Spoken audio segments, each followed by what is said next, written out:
Hi guys, first time kong nakaranas sa pantal ng balat na kung tawagin sa English ay shingles.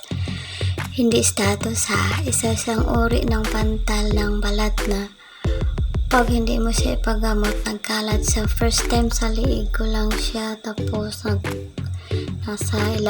may mukha ko na, tapos sa likod ng tainga ko. Ayan siya guys, so makati siya, para siyang chicken fox. Pag hawakan mo masakit. Ayan siya guys, nagkalat na siya, mayroon na sa dibdib ko. Ayan ang pangit, tingnan, kitang kita mo yung pantal nga namumula. Ayan siya, makati, tapos masakit pag hawakan mo.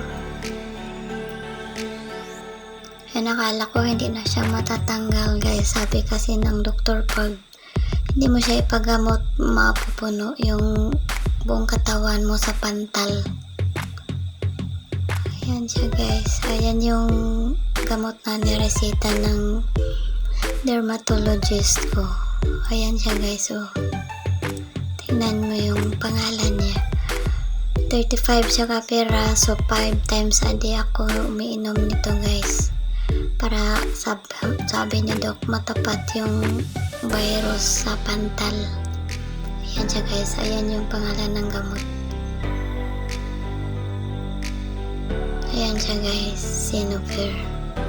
Tapos itong isa na guys, sa ano to siya, pang kirot, kasi kung may kirot siya masakit siya, na makati, tapos kung may kirot siya. Ayan siya guys, ayan.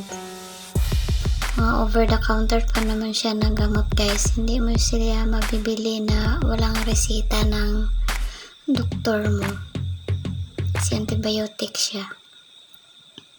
Ayan, ang dami guys. So ito siya, ano to siya, 75 mg lang.